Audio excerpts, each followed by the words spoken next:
Royal education চ্যানেলের পক্ষ থেকে সবাইকে স্বাগত জানিয়ে শুরু করছি আজকের বাংলা ক্লাস।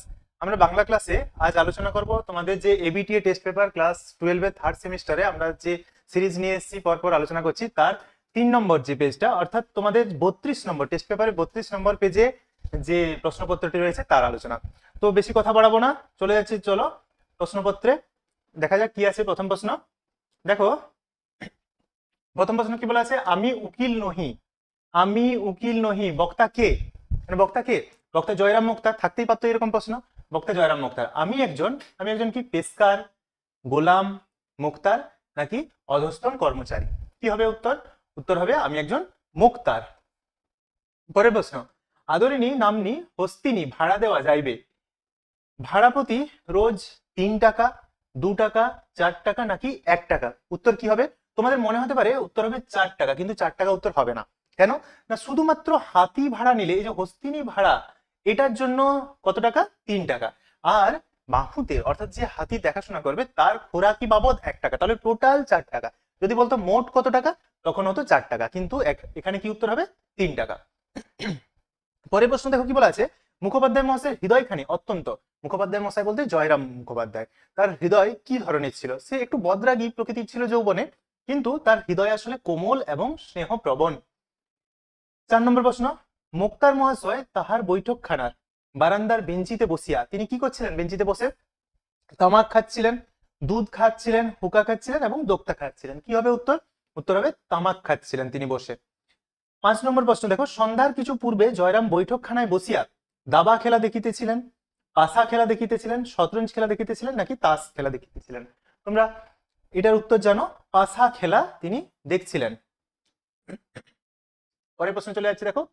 আচ্ছা, এই প্রশ্নটা আমরা এর আগেই করে ফেললাম, 5 নম্বর প্রশ্ন পাশা খেলা, এটা ওই জন্য আর বলছি না, তবুও দাগ দিয়ে রাখি এখানে তোমাদের বোঝার সুবিধার্থে। দেখো পাশা খেলা দেখছিলেন।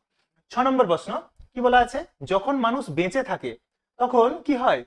সত্য কথা কয়, ভিন্ন কথা কয়, জ্যান্ত কথা কয় নাকি শুদ্ধ কথা কয়? এটা তোমরা কমেন্ট করে জানাও তো কি উত্তর হবে। এটা বহুবার আমরা করে এসেছি, তাই তো? যে মরে গেলে কোন কথা কয় এবং বেঁচে থাকলে, বেঁচে থাকা অবস্থায় কোন কথা কয়, এটা তোমরা কমেন্ট করে জানাও, কারণ এটা বহুবার আমরা করে এসেছি। তবু আমি শেষে উত্তরটা বলে দেবো। তো 7 নম্বর প্রশ্নে চলে যাচ্ছে দেখো, ভাষাকে করতে হবে, ভাষাকে কি করতে হবে? লোহার মতো সাপ ইস্পাত ধারালো নাকি তরবারির মতো? উত্তর হয়ে যাবে সাপ ইস্পাত। ভাষা হচ্ছে উন্নতির প্রধান উপায়, ভাষা যে কোনো মানুষের উন্নতির প্রধান উপায়। লক্ষণা ব্যঞ্জনা অভিধা নাকি কীর্তি? তোমরা ক্লাস 10-এ পড়েছিলে অভিধা লক্ষণা ব্যঞ্জনা, তো এখানে লক্ষণটা হবে উন্নতির প্রধান উপায়। আচ্ছা, যে ধর্ম মানুষকে দখলের কথা শেখায় তা আসলে কোথা থেকে নেওয়া হয়েছে? এটা কোথা থেকে নেওয়া হয়েছে বলো? এটা নেওয়া হয়েছে শ্রীজাত বন্দ্যোপাধ্যায়ের লেখা যে আমাদের কবিতা রয়েছে ধর্ম, সেখান থেকে। তো সেটা মানুষকে কিসের কথা শেখায়? যে ধর্ম মানুষকে দখলের কথা শেখায় তা আসলে কি? কবি বলছেন তা আসলে কোনো ধর্মই নয়, সেটা একটা প্রতিষ্ঠানিকতা। আইনস্টাইনের ধর্ম কি? সঙ্গীত, দিগন্ত পেরোনো, বিজ্ঞানের সমৃদ্ধি নাকি বিশ্বের অগ্রগতি? কি হবে উত্তর? দিগন্ত পেরোনো। আইনস্টাইনের ধর্ম দিগন্ত পেরোনো। আচ্ছা, আমি যেটার উত্তর তোমাদের দিতে বলেছিলাম, 6 নম্বর প্রশ্ন, যখন মানুষ বেঁচে থাকে তখন কি কথা কয়? উত্তর হবে জ্যান্ত কথা কয়। অপশন সি হবে সঠিক উত্তর। তারপর দেখো 11 নম্বর প্রশ্ন কি বলছে, ভ্যান গগ ছিলেন প্রখ্যাত, ভ্যান গগ কে ছিলেন? একজন প্রখ্যাত চিত্রকর, তিনি ছিলেন একজন প্রখ্যাত চিত্রকর। এই হৃদয়ের খাপে ভরা মন্ত্রপুত, পরের শব্দটা কি আছে? কবিতা ওই জন্য মুখস্থ করা খুব দরকার। এই হৃদয়ের খাপে ভরা মন্ত্রপুত ওসি, কি হয়ে যাবে? উত্তর হবে ওসি। খঞ্জর নয়, কৃপার নয়, অস্থি নয়, কি হবে? ওসি হবে সঠিক উত্তর। রাজপুত্রের কাছে নেই, দেখো কি কি নেই দেখো। অপশন বলছে কবচ কুণ্ডল ছিল না, আমরা জানি। ধনুক তাও ছিল না। তুনির শিরস্ত্রাণ, এই যে দেখো তুনির শব্দটা, এটা তোমরা কবচ কুণ্ডল জানো, ধনুক জানো, শিরস্ত্রাণ জানো, অনেক ক্ষেত্রে দেখা যায় তুনির শব্দটা তোমাদের একটু সমস্যা হয়ে যায়। তুনির শব্দের অর্থ কি বলতো? তুনির শব্দের অর্থ হচ্ছে, তোমরা বিভিন্ন সিনেমা ক্ষেত্রে বা টিভিতে দেখেছো, পিঠে যারা তীরন্দাজ, যাদের তীর চালায়, তারা পিঠে একটা লম্বা ধরনের কিছু রাখা থাকে, যেখানে কি করা হয়, যেখানে তীরগুলো, স্বরগুলো যেখানে রাখা থাকে, সেটাকে বলা হয় কি? তুনির। তাহলে এই 3টে নেই, এগুলো সবগুলোই তো নেই তার কাছে। তার কাছে কি ছিল? মায়ের আশীর্বাদ ছিল শুধুমাত্র, আর তো কিছুই ছিল না। তাহলে কোন অপশনটা হয়ে যাবে? অপশন ডি হবে সঠিক উত্তর। সপ্তডিঙা কোথায় সাজে? কোথায় সাজে? সিন্ধু জলে, সাগর জলে, নর্মদা জলে নাকি গঙ্গা জলে। কি হবে? সপ্তডিঙা সাজে সিন্ধু জলে। ওই যে বারবার একটাই কথা বলবো তোমাদের, যে কবিতাগুলোকে তোমরা মুখস্থ করো, হুবহু মুখস্থ না হোক, কাছাকাছি একটু একটা শব্দ বললে যেন পরেরটা বলতে পারো। তাহলে কি হবে? সপ্তডিঙা সাজে সিন্ধু জলে। উত্তর হয়ে যাবে অপশন এ। কোটরাজ রোদে যায়নি। কোটরাজ কতদিন হলো রোদে যায়নি? কতদিন? 3 দিন হলো সে রোদে বেরোতে পারেনি, কারণ তার শরীর অসুস্থ ছিল, তাই তো? আচ্ছা, পরের প্রশ্নে চলে যাচ্ছে আমরা। কত নম্বর প্রশ্ন করেছি? 15। এবার 16 নম্বর প্রশ্ন দেখো কি বলা আছে। দামার বইয়ের চোখ উচ্ছলতায় ভরা, জলে ভরা, খুশিতে ভরা, নাকি হাসিতে ভরা? কি হবে? উত্তর হবে জলে ভরা। এখানে তোমাদের প্রশ্ন দেখো, দামার বইয়ের চোখ, দামার বউটা কে? দামার বইয়ের নাম যদি তোমাদের দিয়ে দেয় কি হবে? নাম কি হবে? দামার বইয়ের নামটা কি? তোমরা এটা কমেন্ট করে জানাও, দামার বইয়ের নাম কি? দেখো, আমি তোমাদেরকে কেন বলছি পুরো ভিডিওটা ভালোভাবে দেখতে, কেন বলছি, আমরা এখানে শুধু 40টা প্রশ্নের উত্তর শুধু বলছি না, 40টা প্রশ্নের সঙ্গে আরো কিছু আনুষঙ্গিক যে ধরনের প্রশ্নগুলো হবে সেগুলো আলোচনা করে দিচ্ছি, যাতে তোমরা আরো বেশি ঝালাই করে নিতে পারো নিজেদেরকে। কারণ এই প্রশ্নটাই হুবহু থাকবে এমন তো না, কাছাকাছি থাকতে পারে। দামার বইয়ের নাম কি? এটা তোমরা কমেন্ট করে আমাকে জানাও। আচ্ছা, আমাদের দুজনের হাতগুলো লাগবে। আমাদের দুজনের হাতগুলো কি করতে লাগবে? বহুবার প্রশ্নটা পেয়েছি, ধুয়ে মুছে আগুন বানানোর জন্য। কোথায় রয়েছে দেখো? আগুন বানাবার জন্য। 18 নম্বর প্রশ্ন কি বলেছে? বর্ণনামূলক ভাষা বিজ্ঞানের আলোচনা করে। বর্ণনামূলক ভাষা বিজ্ঞানের আলোচনা করে কি? সমকালীন ভাষার গঠন রীতি। সমকালীন অর্থাৎ বর্ণনামূলক ভাষা বিজ্ঞান কি আলোচনা করে? ধরো একই সময় যে ভাষাগুলো রয়েছে, একই সময় যে ভাষাগুলো রয়েছে, সমকালীন একই সময়ের যে ভাষাগুলো, তাদের যে গঠন রীতি, কিভাবে তারা গঠিত, কর্তা কর্ম ক্রিয়া কিভাবে বিন্যস্ত, কোনোটার হয়তো কোনো নিয়ম কানুন নেই, তো সেইগুলো আলোচনা করা হয় কখন? বর্ণনামূলক ভাষা বিজ্ঞানে। বাংলা উচ্চারণে অর্ধস্বরের সংখ্যা তোমরা এটা ভালোভাবেই জানো সবাই, 4টি অর্ধস্বর রয়েছে আমাদের বাংলাতে। খণ্ডধ্বনির অপর নাম কি? বহুবার এই প্রশ্নটাও পেয়েছো। খণ্ডধ্বনির অপর নাম বিভাজ্য ধ্বনি। অবিভাজ্য ধ্বনি, যুক্ত ধ্বনি, গুচ্ছ ধ্বনি, বিভাজ্য ধ্বনি। তাহলে অপশন ডি হয়ে যাবে সঠিক উত্তর। পরের প্রশ্ন 21 নম্বর প্রশ্ন দেখো কি বলা আছে। র ধ্বনিটি হলো, র ধ্বনিটি হলো কম্পিত ধ্বনি, পার্শ্বিক ধ্বনি, তাড়িত ধ্বনি, নাকি উষ্ম ধ্বনি? আচ্ছা, এখানে এই ধ্বনিগুলোতে, তো এটা তো তোমরা মুখস্থ করতে পারবে না, তোমাদের এগুলো বুঝে নিতে হবে। এগুলো যতক্ষণে তোমরা বুঝছো ততক্ষণ পর্যন্ত কিন্তু এগুলো করা তোমাদের খুব মুশকিল হবে, কারণ এখন তোমরা র পেলে, আগের পেজে আমরা কি পেয়েছিলাম? ল পেয়েছিলাম। তাহলে এগুলো না বুঝলে কিন্তু একটু অসুবিধায় পড়ে যাবে তোমরা, তাই এটাকে জানতে হবে ভালোভাবে। র কেন? র কি হবে আমি আগেই বলে দিই, র হবে কম্পিত ধ্বনি। কিন্তু দেখো ল আমরা পেয়েছিলাম পার্শ্বিক ধ্বনি, লতে পেয়েছিলাম পার্শ্বিক ধ্বনি। ধরো ডয় শূন্য ড, ডয় শূন্য ড, তোমার ডয় শূন্য ড, ডয় শূন্য ড, এইগুলো যদি দিয়ে দেয়, এটা কি হয়ে যাবে? এটা তখন হয়ে যাবে তাড়িত। উষ্ম ধ্বনি, এগুলো কি হয়ে যাবে? তালেবস্য, মধ্যনস্য, দন্তস্য, এগুলো হয়ে যাবে উষ্ম ধ্বনি, তাই তো? তাহলে এগুলো কোনটা কি বুঝবে কিভাবে? একটু বলে দিই, কম্পিত ধ্বনি কোনটা? যে ধ্বনি উচ্চারণ করতে গেলে আমাদের জিহ্বা কম্পিত হয়। আমরা র যখন বলি, র বললে কি হবে? জিহ্বা হালকা কম্পিত হবে, তাই একে আমরা কি বলছি? কম্পিত ধ্বনি। পার্শ্বিক ধ্বনি আমরা ল কে বলছি। কেন বলছি? কারণ ল উচ্চারণ করতে গেলে আমাদের জিহ্বার দুদিক দিয়ে কি হচ্ছে? বাতাস বেরিয়ে আসছে, তাই একে আমরা পার্শ্বিক ধ্বনি বলবো। তাড়িত ধ্বনি কেন বলছি ডয় শূন্য ড, ডয় শূন্য ড? কারণ এগুলো উচ্চারণ করতে গেলে জিহ্বা মূর্ধাকে তাড়িত করে, যেন গলা ধাক্কা দিচ্ছে মূর্ধায়, তাই এগুলোকে আমরা বলবো তাড়িত ধ্বনি। উষ্ম ধ্বনি কেন? যে ধ্বনি উচ্চারণ করতে গেলে আমাদের মুখ দিয়ে সিস বেরিয়ে আসে, বাতাস সিস বেরিয়ে আসে, এই যে আমি সিস বলছি, একটা সিটি বেরিয়ে আসছে, সিস বেরিয়ে আসছে, তাই এগুলোকে আমরা বলবো উষ্ম ধ্বনি। তাহলে এইগুলো কিন্তু আমাদের একটু বুঝে নিতে হবে। তো তাহলে তোমরা এটা করতে সহজ হবে। তাহলে র কি ধ্বনি হবে? র হয়ে যাবে কম্পিত ধ্বনি। তো ভয় পাওয়ার কিছু না, এগুলো কয়েকটাই উদাহরণ রয়েছে, একটু ভালো করে দেখে নিও। থিসরাস শব্দের ব্যুৎপত্তিগত অর্থ।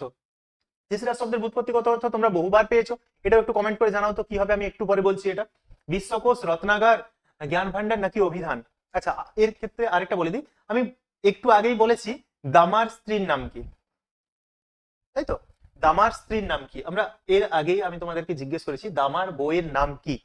হ্যাঁ, তো এটা আমি ভিডিওর শেষে বলবো, তার আগে তোমরা কমেন্ট করে জানাও। এটা কমেন্ট করে জানাও। আর কি কমেন্ট করে জানাবে? এটা একটু পরে বলে দিচ্ছি থিসরাসের ব্যুৎপত্তিগত অর্থটা কি।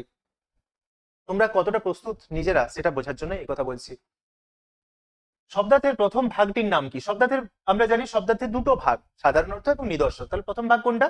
প্রথম ভাগ হবে সাধারণ অর্থ। শব্দের অর্থের অভিন্নতা বোঝাতে, দেখো এই শব্দগুলোর মধ্যে উত্তর লুকিয়ে আছে, অভিন্নতা অর্থাৎ কোনো ভিন্ন নয়, একই অর্থ।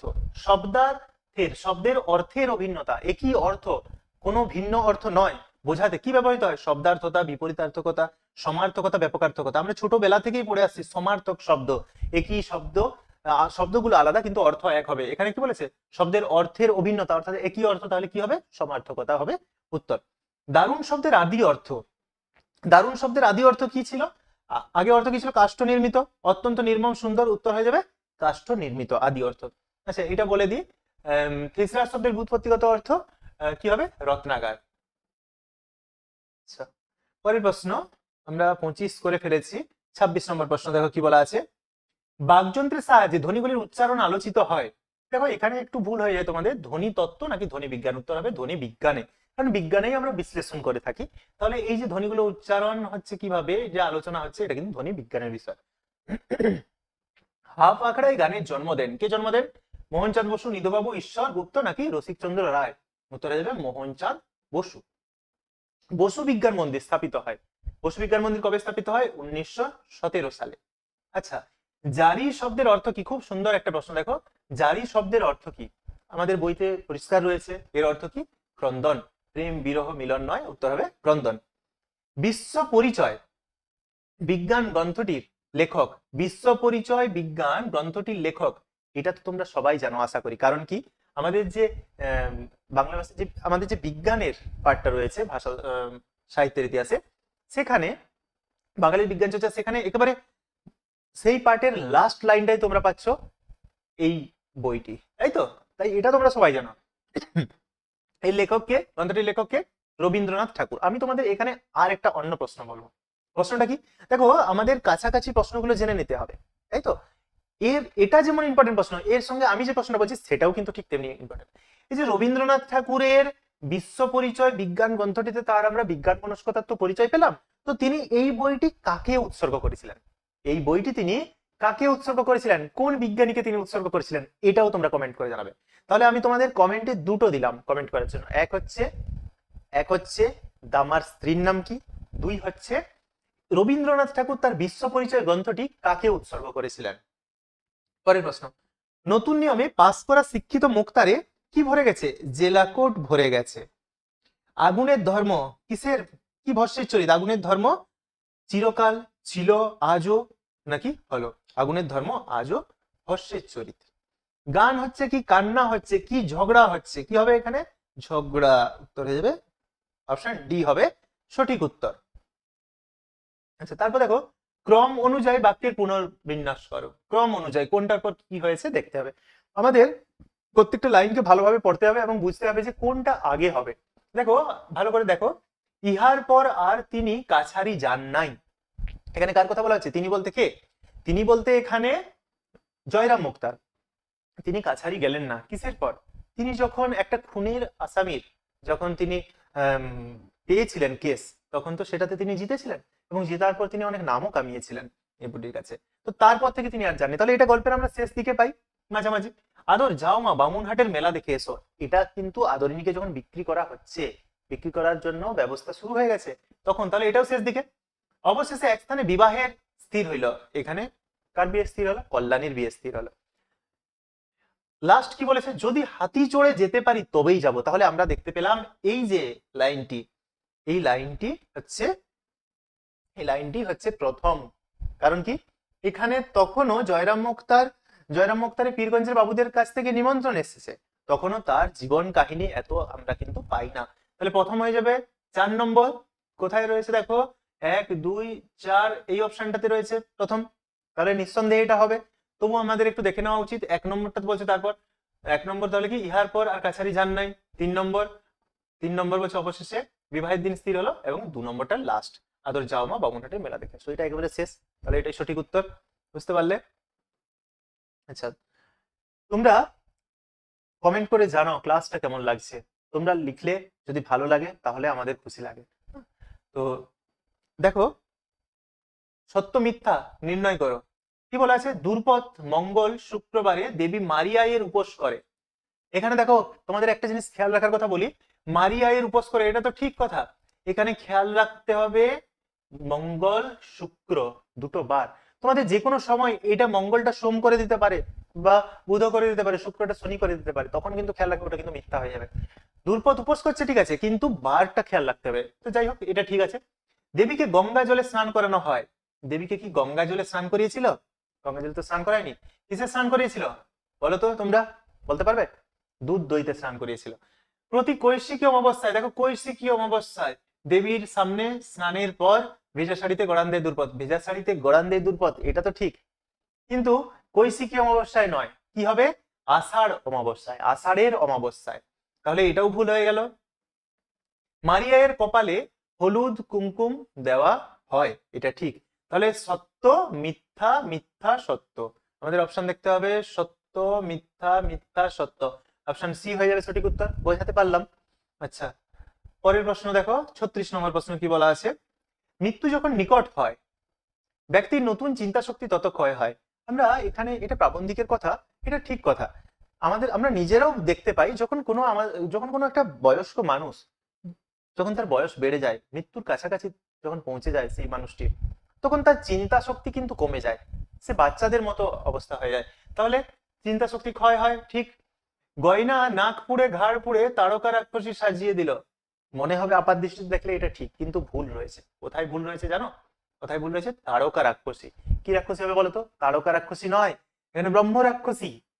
আমি এটাই বলতে চাইছি তোমাদের। দেখো কত ক্ষুদ্র ক্ষুদ্র ছোট্ট ছোট্ট জিনিসগুলো থাকবে, তোমাদেরকে একটু মাথা ঘুরিয়ে দেবে, কারণ তোমরা তো সেখানে পরীক্ষা দিতে যাচ্ছ, এত ফ্রি ভাবে তো থাকবে না। একটু তো মাথার মধ্যে, যতই না বলো তোমরা, একটু তো মাথার মধ্যে চাপ থাকবেই। তো এই জিনিসগুলো কিন্তু খেয়াল রাখতে হবে, খুব ছোট ছোট ব্যাপারগুলো। আর এগুলো কোথায় খেয়াল রাখতে হবে? যেহেতু তোমাদের এমসিকিউ, প্রত্যেকটাতে খেয়াল রাখতে হবে, কিন্তু বিশেষ করে সত্য মিথ্যা এগুলোতে বেশি খেয়াল রাখতে হবে। তারকা রাক্ষসী, তাহলে এটা হবে না। ধ্রুপদ সঙ্গীতের এমন মার প্যাঁচের কথা প্রাবন্ধিক লিখেছেন যা স্বয়ং ভারত ঋষি বুঝতে পারেন না, এটাও ঠিক। আচ্ছা, সে ভাষা, সে শিল্প এবং সঙ্গীতের ভাবহীন প্রাণহীন তা কোনো কাজের নয়, একদম ঠিক কথা এটাও। তাহলে সত্য মিথ্যা সত্য সত্য, দেখো সত্য মিথ্যা সত্য সত্য, অপশন বি হয়ে যাবে। অপশন বি হয়ে যাবে সঠিক উত্তর। হুম। তারপর কি আছে? 36 নম্বর প্রশ্ন। 37 দেখো কি বলা আছে? তুলনামূলক ভাষা বিজ্ঞান। তুলনামূলক ভাষা বিজ্ঞান কে? তুলনামূলক ভাষা বিজ্ঞান sir William Jones. Sir William Jones হয়ে গেল। সর্বজনীন ব্যাকরণ আমরা ল্যাড লেস আলোচনা করতে গিয়ে আগের ভিডিওতে বলেছিলাম যে নোয়াম চমস্কি। ডিকশনারিয়াস, এটা জন গার্ল্যান্ড। একেবারে তোমাদের যে ভাষা তত্ত্বের যে প্রথম অধ্যায়টা, তার লাস্ট পৃষ্ঠায় তোমরা এটা পেয়ে যাবে জন গার্ল্যান্ডের কথা। পারল, পারল লাং, পারল শ্বশুর। হ্যাঁ, তো এখানে পারল রয়েছে, এখানে লাংও থাকতে পারতো, লাংও থাকতে পারতো, তখনও কিন্তু এই শ্বশুর হবে। তাহলে আমরা কি দেখতে পাচ্ছি? এক হচ্ছে বি, এক হচ্ছে বি কোথায় রয়েছে? দেখো এখানে এক এ, এখানে বি রয়েছে, তাহলে অপশন সি হয়ে যাবে সঠিক উত্তর। তবু একটু মিলিয়ে নেওয়া যাক। দেখো 2 হচ্ছে এ, এখানে 2 এ দিয়েছে, 3 ডি দিয়েছে, 3 ডি আমাদের 4 সি, 4 সি মিলে গেল, তাহলে সি হবে সঠিক উত্তর।